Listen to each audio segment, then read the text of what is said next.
People, deluded, I'm back again. A quick vid, a bit of transfer news. First and foremost, we'll save Mustafi for a sec. But Saliba, now there's a whole lot of conflicting reports. Apparently, negotiations are stalling, probably in terms of the structured payments. We want 30 million euros in add-ons included, so I assume it'd be 23 plus 7 million add-ons. Apparently, Saint Etienne want 30 million base start and we can move forward. Talks are still ongoing, and a lot of journalists are either saying it's positive or fees agreed. There's many different people saying other things. I'm seeing a lot of reports in regards to Spurs as well now. They're tying up deals for Ndombele and Clark respectively. Apparently they're going for him as well. Apparently they would like to be kept. They're discussing personal terms, and they would also like to be kept in the loop in regards to Arsenal's negotiations with him. It'd be some coup for France, for Spurs if they did secure his signing. Not sure, similar to us, if they would really want to loan him back there. Apparently the player wants to be loaned there, which I can't understand if we're not going to throw Mavropanos there instead of him. Or maybe that's he's run the rule and Emre deems that Saliba is not ahead of Mavropanos, which I don't personally believe because we've already which I don't personally believe because we've also seen reports that Emre favours him and wants him to come to pre-season versus the 2020-21 season. So we'll see how that one moves. Quickly, in regards to Hakim Ziyech, apparently Seville are willing to pay 30 million euros, and if the player is open to the move. If we're linked with Zaha, and if we do have more than 45 million, which I'm not sure if I believe, surely we should go for him because he can play in the similar positions as Zaha. He's 26 years of age, and that's actually an attainable fee. Again, I don't know how money could stretch, but if you could offer some players on loan and things like that, surely that's something, people. I'm not sure of his wage demands either, but surely that's something because he can play on the flanks, he can play in that sort of 10 role. He'd give some sort of creativity and stuff like that, and options for Unai Emery to positively play around with. So we'll see how that one develops. In regards to just to go back over Saliba again, Le 10 Sport obviously said Tottenham remain on the lookout in case of a breakdown in negotiations between Arsenal and Saint Etienne, but Spurs have not yet made a move for William Saliba. Arsenal remain in pole position. Saint Etienne are not satisfied with Arsenal's opening offer for William Saliba, which was 30 million but included 7 million in bonuses. That's from Bilal Ghazi, in which that's who's tweeted that. So we'll see if that's true and makes sense and whatnot. We've also been, Mustafi positively has been linked with Fenerbahçe. Now, players are always linked with Fenerbahçe. Will it happen? I'm not too sure. Hopefully it does, of course, because Mustafi can't move forward with him. And to be fair, you've seen Fenerbahçe. I don't know if they've got new president, new coach, new finances, but they've been linked with Kolarov, who would command a decent salary. They've got Ayew in the squad. They've been linked with Rondon, a couple Premier League-based players, people. Yeah, it could happen. The first thing for me was wages. Will they cover his wages? Because if I'm Fenerbahçe, you might genuinely want Mustafi in your squad and things because apparently Skirtle might be leaving. Maybe that's a result of the rumours as well. Maybe the rumours are a result of that, So I don't know. But if I'm Fenerbahçe, I'm trying to pay 10, maybe 50 million. That's me being generous to Mustafi. But I'm not trying to pay that and his wages. I will be trying to loan with an option to buy people because Arsenal allegedly, if you believe David Ornstein, and we've tried to sell Mustafi every window we've bought him at, there's something wrong. I mean, if Fenerbahçe will say a loan with an option to buy, a loan fee, and they'll cover not all his wages, but I don't know, 50% or 60%, and we'll make up the rest. You've got to let him go because if we're not going to get any other moves, why not just let him go? And probably it's in his best interest to go out there because if he goes out there, he plays relatively well. Again, this is me being hypothetical and hoping. He plays relatively well in relation to Fenerbahçe, as good as Mustafi can play by Mustafi standards. He'll come back next season for the 2020-21 season, a year left.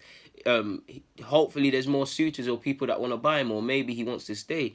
I'm not too sure I buy the rumours as well. Apparently they're linked, they're going to talk to his agent. Now I do believe, I cannot say his agent's name, I actually don't have it here, but I do believe his agent is Turkish. Forgive me if I'm wrong, I could be wrong, or is of Turkish descent. So again, these things kind of invent themselves more than anything. Maybe, I'm so sure I saw the name and him and Ozil might have the same agent. I could be wrong, people, but in short, these are how these rumours get invented and make it believable.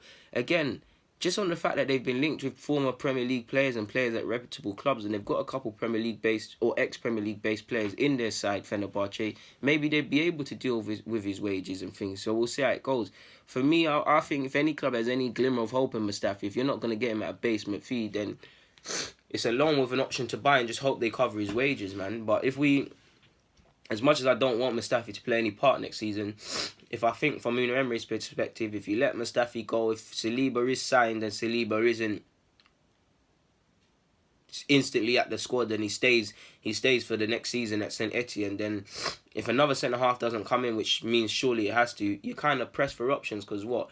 And bodies, because really and truly, Bielik's on a pre-season break, a little season break after playing at the under-21s championships. But you look at it, people, and it would be assuming Bielik gets a chance. There'd be Bielik, there'd be Mavropanos, Holding, Socrates, and I guess Koscielny. That's 5 options. None of them are really screaming at you, we need more, we need better options and things. But that would be it, and you'd still need to bring a centre half, in my opinion, on, because Koscielny should be moved on. Also, he's not rubbish like Mustafi, but he's been playing he's been playing quite a lot, and he's 34 years of age now. We really shouldn't be relying on people like such. But I think that's it in regards to transfer news, people. I'm gonna just try and look for one more. Oh, we might as well talk about Mesut Özil as well, people. Apparently, Mesut Özil is set to stay at the club after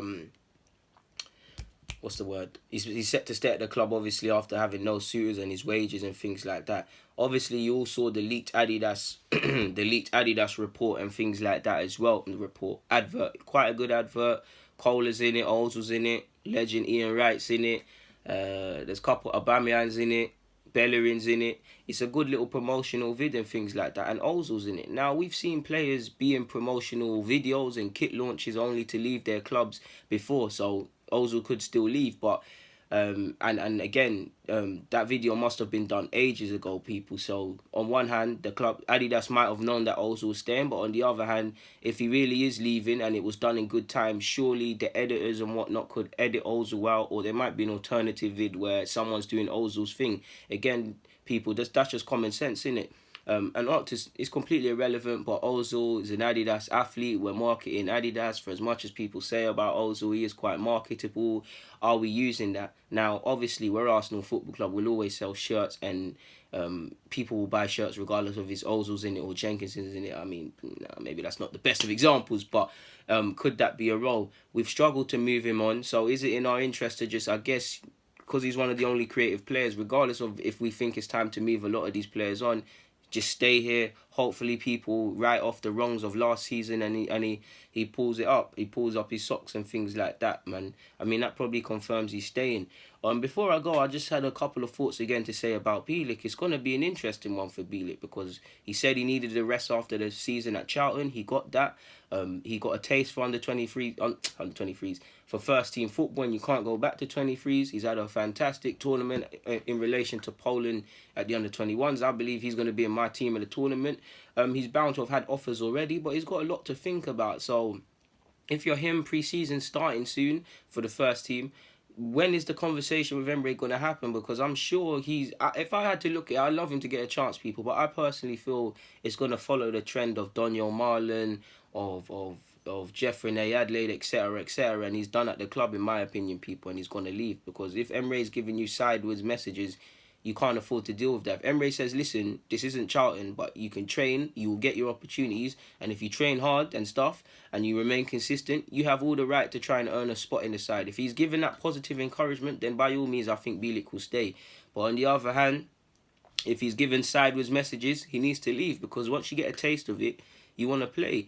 I'm sure Chris Willock could, even though it hasn't happened for him quite, Chris Willock, Bielik, Benassia, Jeffrey Adelaide, Josh De Silva, all of these young players that have left the club, I'm sure they all wanted to make it at Arsenal. And some that will leave the club that are currently employed by us, I'm sure they all want to make it at Arsenal. But they need to remove their emotion and their passion and look at the end game. The end game is to advance yourself as a professional footballer and get into that environment and level up like anyone in life. And that can be done outside of the club. Whatever way you look at it, all of these players, rather if they're, regardless of if they're world beaters or whatnot, they've left the club and advanced their careers. Jeffrey Adelaide's advanced his career. Benassia's enhanced his reputation. Marlon's on the cusp of national team call-up. Do you get it, people? And you look at some of these players that might have had the chance to do that and they're wasting away in purgatory, which is the 23s. Who knows, people? But in regards to general comments on Bielik, Mesut Özil, Mustafi and Saliba, and I think we spoke about Ziyech, I'm out of here, people, man. I've got nothing more to add, man. I'm cutting it quite fine. I've actually got 15 minutes to leave my house to go and catch my train and that, or I'm going to be late for work. So, yeah, people, the things I do to make vids and them thing there. But on that note, people, stay safe. Deluded, I'm out, man. Thank you for watching and rocking each and every time, man. It means a lot. Thank you. Hit the like, subscribe, and do the rest.